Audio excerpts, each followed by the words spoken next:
can you see this person's perspective, but can you see beyond this barrier that is in front of you right now? And we do get to that place of gratitude and actually appreciation. Now, it takes us refusing to stay in a victim mindset in order to do that. You know, it's so easy to feel like a victim. It is so easy to go there, but we ain't going to go there. It is almost a brand new year. I'm Devon O'Day. I am Teri Pugh. Glad to have you guys and gals with us today. Yes, indeed. And people are hopping on all over the place, and glad to have you here. Join us in on the conversation. You can leave a comment wherever you are. You can also share this on your pages. We have our little group meeting, and we have it every Wednesday at noon, and even through the holidays, because quite honestly, the stuff we talk about, you probably need it during the holidays more than you do any other time. Every day, right? Every day. Yes. Well, I'm converting my background from Christmas to winter because I'm not ready to let go of the lights yet. I don't blame you. I love the little fairy lights and the sparkle lights, and I don't ever let go of them. I throw them all around the house every once in a while, just spice stuff up. I know, wrap them around the mirror, and it's just nice. That's what I'm doing. I'm just putting them everywhere I possibly can. Just fairy lights. We like them. And let's see who's joining us today before we get into it, because today is a big topic and it might be something that I need. Elizabeth joins us. Good morning. Hey, how are you? Hello, Elizabeth. Oh, Marty, I'm so glad finally getting to watch. Loving me some Marty. He got to spend some Christmas time over having brunch over at the Hermitage Hotel. Nice. Cool. Yes, indeed. Good morning, Tim. How are you? Tim. Oh, and Doak Turner. Hey, how are you, Doak? There. Good morning. And Jim Sartain is joining us, fantastic songwriter. And Candy Seaton is joining us over from west of Nashville, Humphreys County. And glad to have you guys with us. Today is a big subject about setting boundaries, knowing your no. I've had several people who have come out to the Rescue Ranch for some private therapy. That's one of the reasons people ask me, why did you start this? And I go, it's therapy for the people that come out, and the animals are the ones. But one of the first things I tell everybody is the most important word that you can use. Know your no. And know why you have your no, mm-hmm. and stick to it, unless you get to a place where you're ready to shift it. But don't be forced into shifting. You know, there are things that you go, and there's an old adage that everybody's mama has said at least once. And that is never say never, because it's the first thing you're going to end up doing. No, you can say no. And we learn when we hear never say never, we subconsciously, I think, put that in to go, my no doesn't matter. Mm-hmm. Well, or we dig our heels in and we go, well, I'll show you. Mm-hmm. But it's not an ultimatum. It's really a gift to ourselves. To say now, and let me just be clear, there are some depending on circumstances, right? Because never say never, run into a burning building. Well, never, not really healthy for us. But there are some things when I work with clients and they'll say, I am never going to do that. And I'm like, be mindful of those words. Never, always, can't. And they'll come back sometime later and they're like, oh, you remember when you said? And I'm like, I do. Right. And they're like, well, I'm doing that now. And I'm like, good for you. And we don't make a big deal out of it. We don't. Right. It's just to be careful how we limit ourselves, because saying never for us can be a limit to ourselves. Elizabeth, I am very, very bad at no's.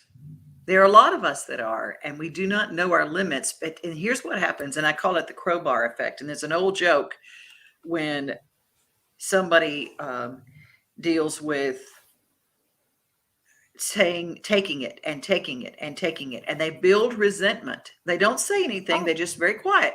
But your body reacts to it by storing it up.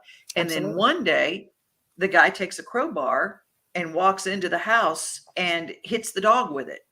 not because the dog was there, the crowbar was there, but the resentment built up. He wasn't mad at the dog. Dog didn't do anything, but he just walks in and goes bam at the first thing he sees. That's what happens when we take our boundaries and we let someone push and push and push and push, and we don't use our no's to our benefit. And no is a complete sentence. Well, and also to add to that, you're absolutely correct. No is a complete sentence. And to add to that, if someone is pushing our boundaries, they're not the problem. We're the problem. Mm-hmm.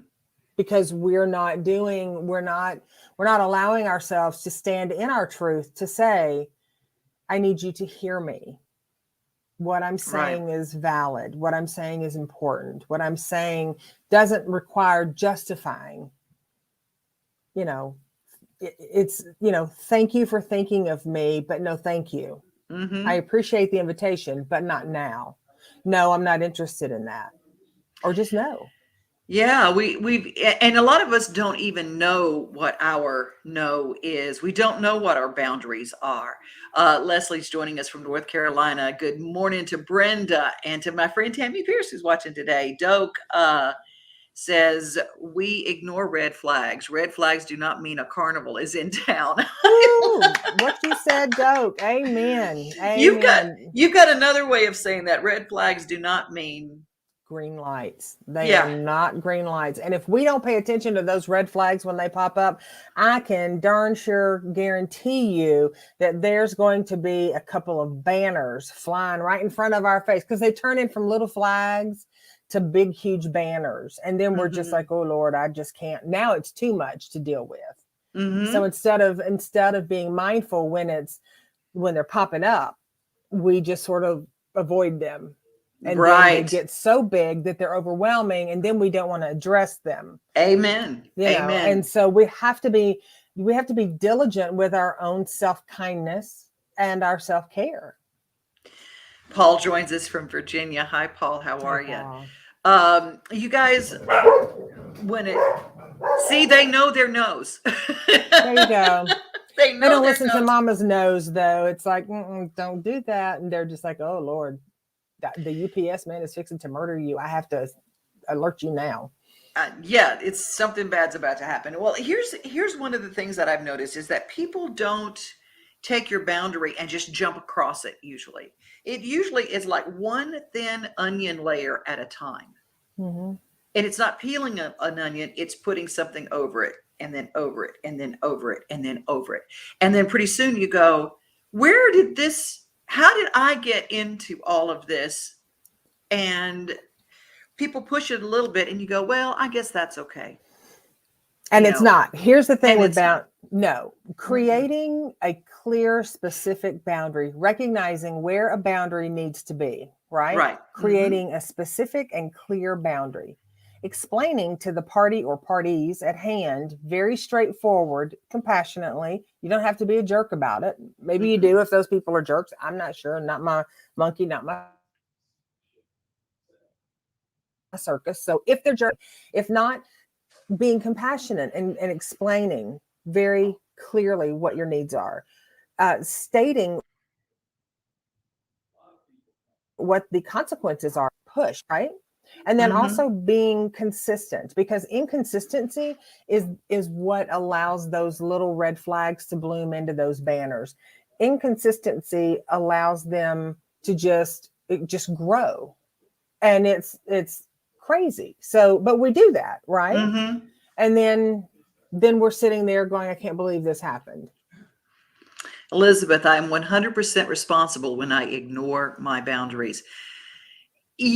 Well, I say, yes, we are responsible when we ignore our boundaries, but we also, we have to know that people in our lives will take what they can. If that is the kind of person that they are. Now, I've had some situations of late where I've had to just say no.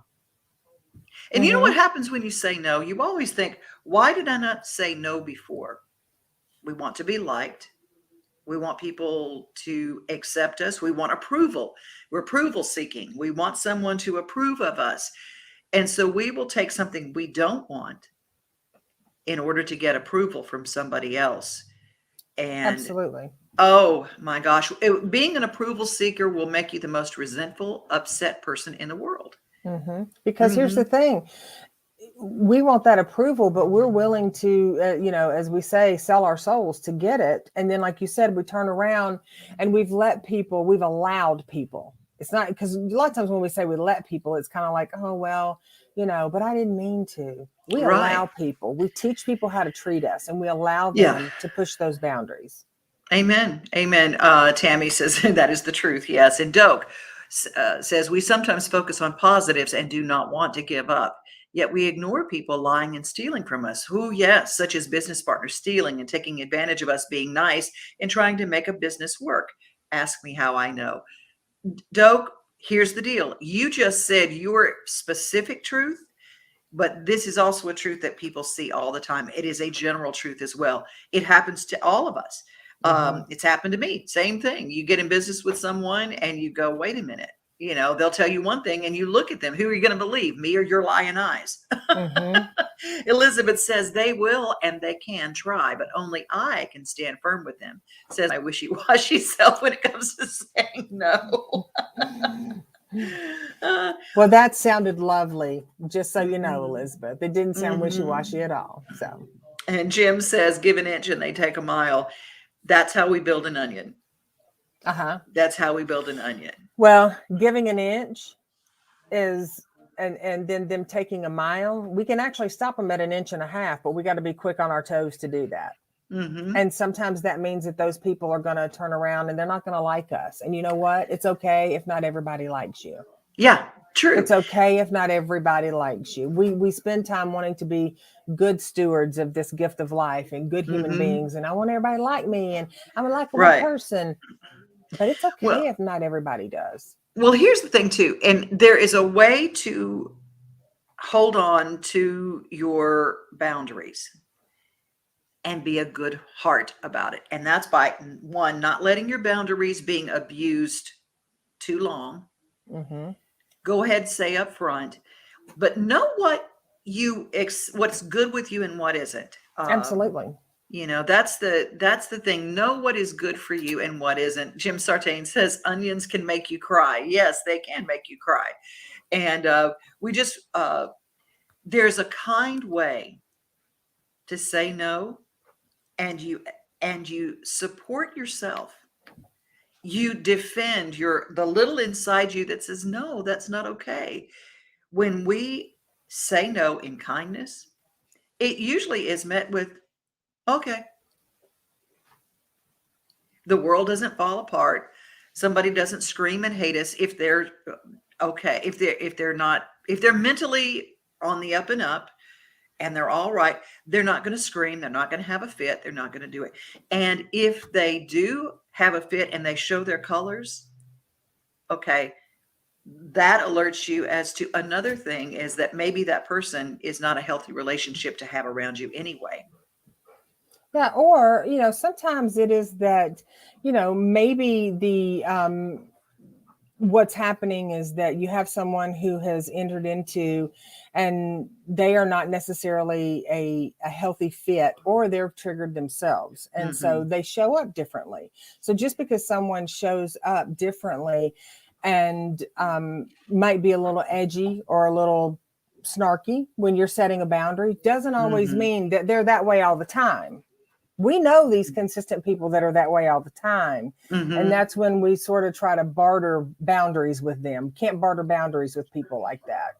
No, Um, but I you can like can't tell, barter boundaries. I love that. yeah, you can't barter your boundaries, but you can tell if someone is in a space. If you've never set a boundary with somebody and then you set one and they get a little prickly with you, well, that's a conversation to be had, because it's like Hmm. that. They need to understand that you're changing the way that you're showing up. You're changing your self responsibility.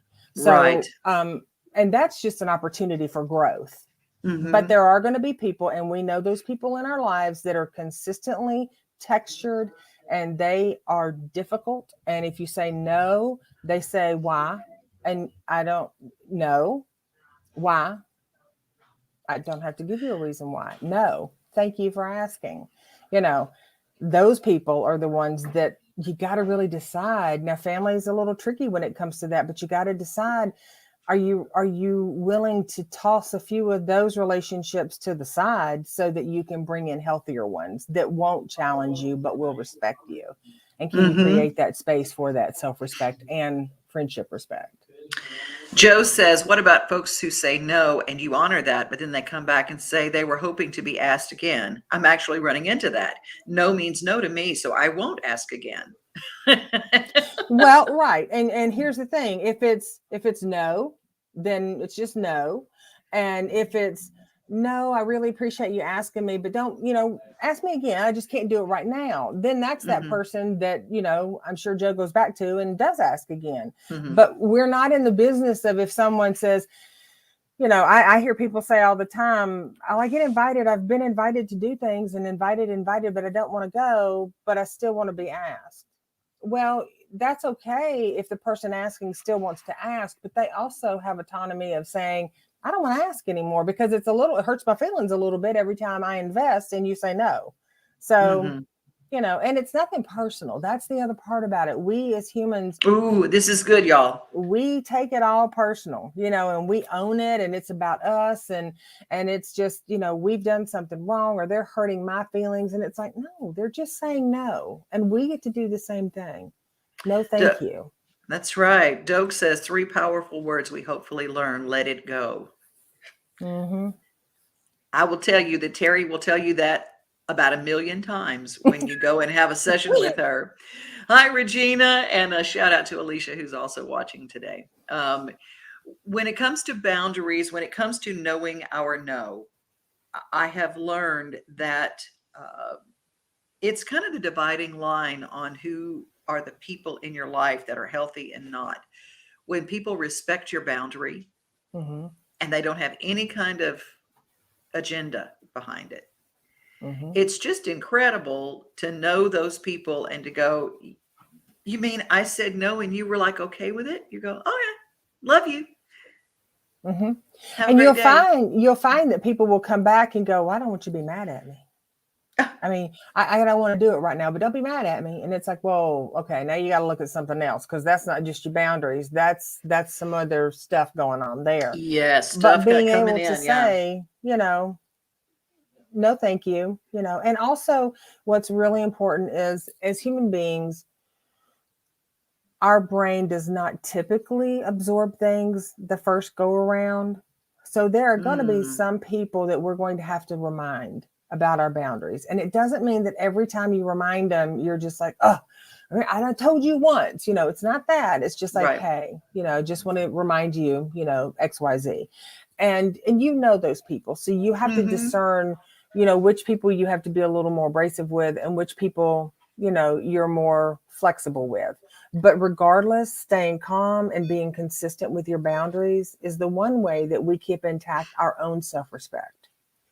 Because we don't get anywhere by losing our calm and lashing out, because that the old saying, 10 steps forward, 3 steps backwards kind of thing, right? Or 3 forward, 10 back, whatever it is. But that thing. Rhonda says, when you say no, it's very freeing. It's hard sometimes, but it's very freeing. And I would rather somebody say no than beating around the bush, so to speak. And Tim says, when I say no, I always try to back my no with an explanation and a thank you. I greatly appreciate you and the ask. Oh, that's beautiful. I appreciate you and the ask. But then again, in the corporate field, you have to say no and give the reason for the no. True. Right. In business, that sometimes you do have to give the reason. Candy says, oh yeah, when someone says no, it's okay with me, because you never know what they have going on. And if they're friends, it's not about you. Absolutely. And the other thing is culturally, I have clients that are from the northern states, and I have clients that are from the southern states and from the different wings on different coasts. And culturally, people from the north tend to be more direct. It doesn't mean that they're rude. It just means they're more direct. People from the south, we've I'm speaking first person here, from the south. I like all the words. Like no, thank you. And here's why, blah, blah, blah, blah, and they don't really care why, but, and I don't do that all the time. Sometimes I appreciate it, but I can't do that right now, you know.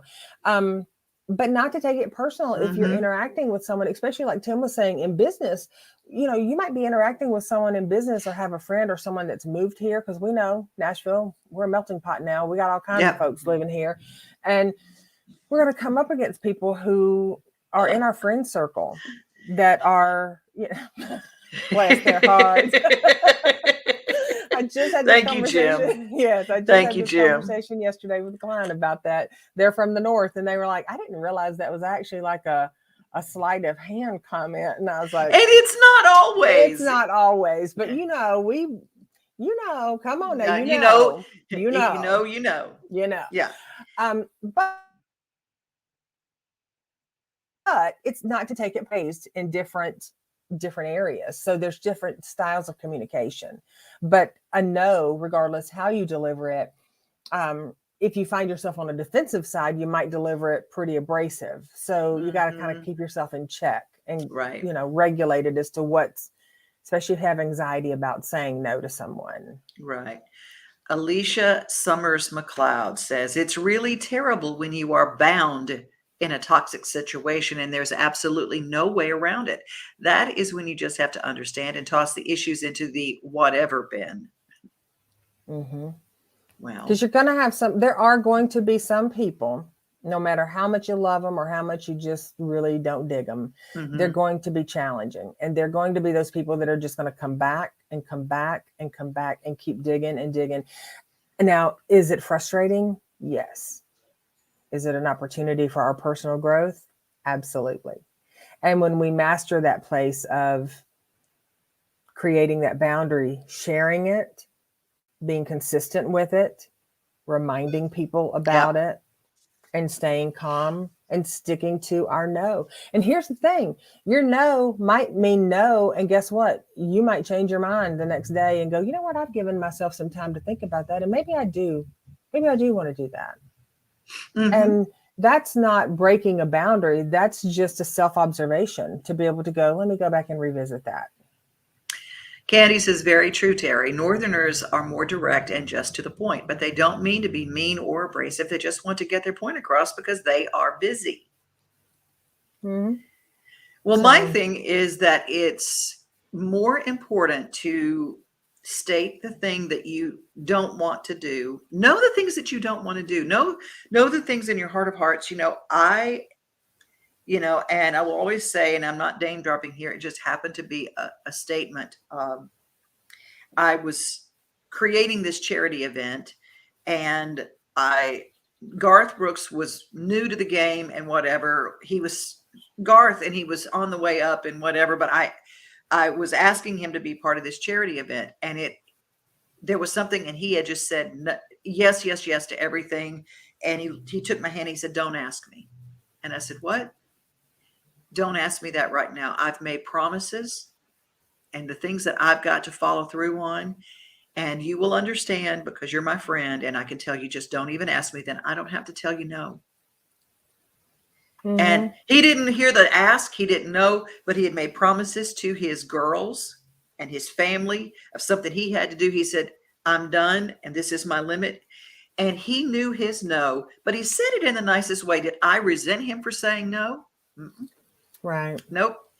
And I learned from that. And he wasn't, stratospheric or whatever, but he's somebody who says, I'm going to leave the business for a while and take care of my family. He knew his no. And I thought, I've always thought about that. Did it hurt him? No, it didn't hurt him. And what it did was give him his time with his family and what he needed. So it is okay to say no. Alicia adds, I have a dear friend who is awesome, but she just doesn't understand anything but her needs and opinions. We got those people. Yeah. And here's the thing, no's can be on anything. They can be, if you're an adult or you're a teenager and you're out somewhere over the holidays or on a Wednesday night and somebody says, here, have a drink.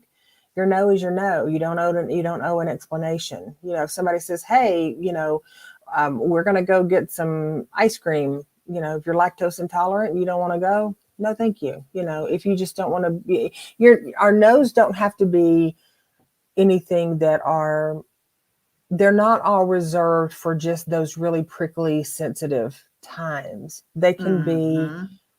you know, hey, I'm in the neighborhood and I'd like to stop by. And if you're just not feeling it, you can say, I really appreciate it. Let me know when you're in the neighborhood next time. Today's just not a good day.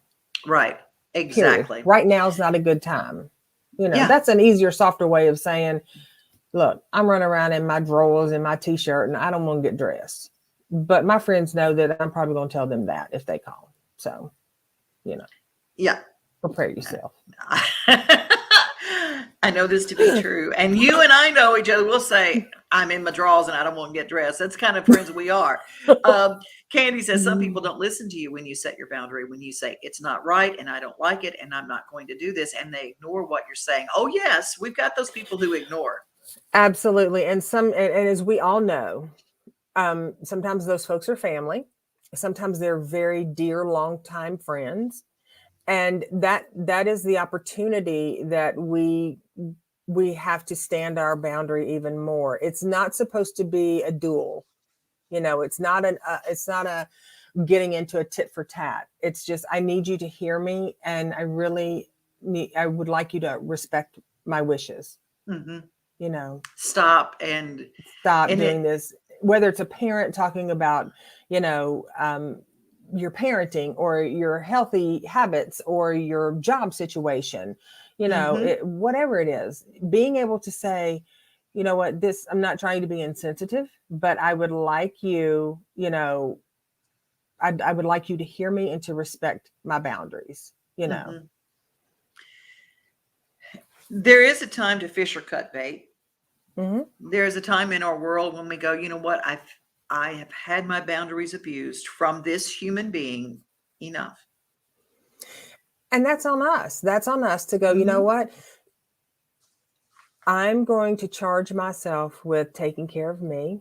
And if it is a person that you need to step away from, or in the analogy of the friendship balloon, you need to give them some string and take them from front and center to the rafters, you know, then that's what you need to do, because they are not the ones that are emotionally accosting us at that point. It's us allowing it. And that can be a hard thing to, or challenging thing for us to accept, because but I love them, they're family, I don't want to hurt their feelings. Well, if you don't want to hurt their feelings, what part of you says that it's okay that they can just ignore and bulldoze over your boundaries? Because you're basically throwing yourself under the bus at that point. So yes, you have to look. Go ahead. Candy's saying, I'm making 2022 my self-care, self-improvement year. A lot of people, we're all there together, Candy. I think we are all there together. Yeah. So let's talk about some positive things that we can do to develop our boundary list. When I first met Teri asked me what I wanted. I couldn't tell her. I was a mess. And I'll tell you that it just is open. I mean, I had taken care of everybody, but when I had to sit home and clean my own porch, I didn't know what to do with a washing machine. I didn't know what to do. I didn't know what to do. And the first thing that we started doing is creating a vision board and creating list of things that I actually wanted in my life. And when things don't line up to what I want in my life, now I've learned to say no. I literally have ended up in some terrible situations because I could not say no. Well, I've learned how to say no. Now, Teri, let's talk about how to positively start. And first of all, we're going to be doing this very thing that we're doing right now is what we're going to do in our reboot January the 8th. So if you would like to be part of this, we have a few spots left. I think 4. So if you want to get in touch with Teri at teripugh.com, it's January the 8th. It is a one-day session with a brown bag lunch and a few shareables. We're going to have that, but we're going to have some sessions. We're going to write a song together and a team building effort. We're going to do some things to create some joy in our life, but we're going to learn our boundaries. That's one of the things that we're going to do. How can we positively, someone who can't show up on January the 8th, what can we do? Well, get very clear with what it is that you are What is it that you want? What is it that you wanting to invite into your life? When I hear people say, I have people tell me all the time, they're like, well, I want to work on my happiness, and I want to be happy. And I'm like, well, what does your happiness look like? Well, I mean, duh, happy. Well, happiness is not the same happy for everybody. Some people happiness is getting on a horse and riding through a pasture. Other people happiness is getting on a golf cart or dragging golf clubs behind them. Other people's happiness is bird watching. Everybody doesn't have the same happy, right? So knowing what your happy is, and these are simple things you can do. Defining what your self-care looks like, what your self-kindness looks like, what your boundaries, who do you need to set boundaries with? What would you like to release in the new season? What would you like to attract in? And how much are you willing to, I'm not a fan of when people say invest in yourself, because that just sounds corny to me, but how much are you willing to dedicate to yourself, to commit to yourself, to doing these things, and not starting off hot and heavy with, oh, well, it's got to be all or nothing, because that's unrealistic. When we charge ourselves, especially in the New Year's, when people set their resolutions about, well, this is what I'm going to do, and this is what I'm going to do. And it's like, okay, well, wait a minute now, because I've worked with people before that have been in college and have come from, lower middle class backgrounds, and they have gotten into professional sports, and just by the luck of the draw, they get a signing bonus that's a big number. These same people 2 years later will be bankrupt. Why is that? Because it's an all or nothing kind of thing. So we have to gradually work ourselves into that. So if it is, our brain has to have time to conceptualize that it's possible. Otherwise, it's not possible, right? Otherwise, our brain just says, I don't know why. I am so sorry, folks. I thought I had my phone on mute, but it is just not muting. So I'm going to silence it. Our brain has to have time to conceptualize that these things are possible. Otherwise, they stay just out of reach. And many times we have told ourselves, I'm going to do this, and then we haven't fallen through. So we see that as a failure. So we say it again, and we see it as a failure, and we say it again, and we see it as a failure. So then when we start to tell ourselves we're going to create or draw into or release or whatever that thing is you're wanting to create in your life, subconsciously that there's that little, we've done this before. Yeah. So we have to be willing to say, I'm going to start out small. I'm going to build on that. And how are you going to build that? If you're here and you want to be here, or if, I guess looking at me, I'm backwards for you guys. If you're here and you want to be here, what are the steps over that bridge to get you here? Yeah. What is our footing in that? Good. Rachel Kais. Hey, Rachel, amazing artist. Devon, this is awesome. Boundaries have been a life changer for me too. It is. And Tim says, I want to attract a good looking, strong, rugged, independent man. Good for you. There you go. I couldn't resist. Doke, I love this. Don't cling to a mistake just because you spent a lot of time making it. Good wisdom. That is true.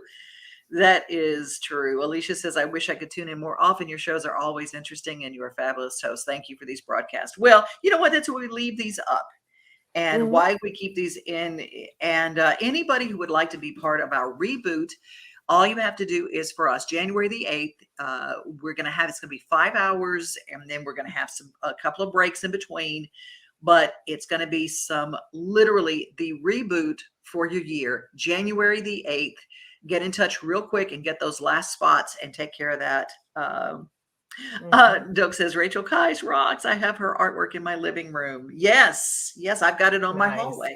I've got one of her pieces in my hallway. And you guys, I'm so glad that you joined us. If you want to reach out to me, devonoday@gmail.com. I can give you any of the information details to get in touch with Teri as well for the reboot, January the 8th, a Saturday. Oh, Candy, if you want to be part of the reboot, just reach out to terrypugh.com. Reach out there and send her an email. Candy, just text me 615-513-2700. We'll be in touch that way. My phone number's out there for the world. People call me all the time. They're like, I thought I'd get a receptionist. I'm like, oh no, honey. No, it's just me. I recept from myself. That's right. I receive from myself. I do. Well, Yeah. you guys, it is so great to have you guys. Elizabeth says, I so love these Wednesdays, even when I'm kind of sidetracked with year-end business tasks. Yeah, a lot of us are. I mean, it's been kind of crazy. And Candy says, thank you. So yeah, just text and Teri will take care of you. Give them that number one more time for the reboot. Sure thing. It's 615-513-2700. And I thank you too. If you text, I'll text you back immediately if I'm not in a session. And if I'm in a session, I'll text you back when I get out, or I'll return your voicemail when I get out.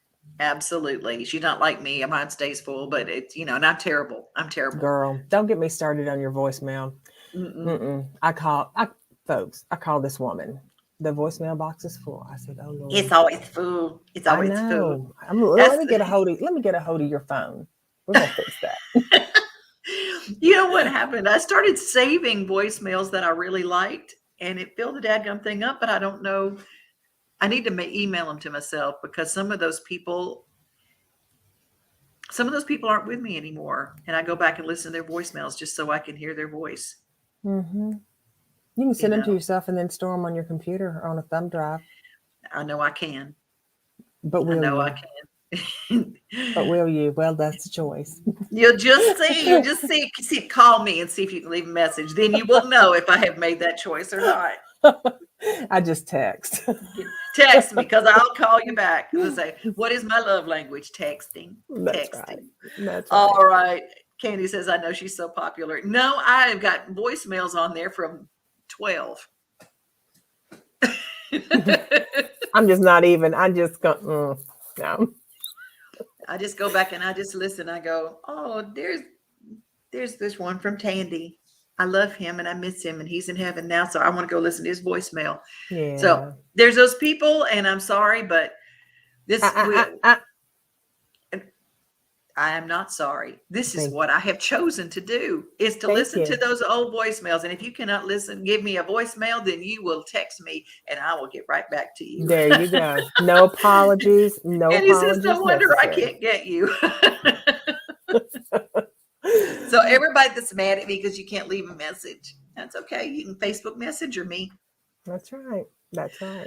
Y'all have a wonderful rest of your day. It is always a joy to be here every Wednesday. It absolutely is. We appreciate you so much, and we appreciate all your input and feedback and questions and your laughter and your energy. So if you can join us for the 8th of January, reach out and let us know. We would love to see you there. It's going to be so much fun. I cannot wait. I have to wait.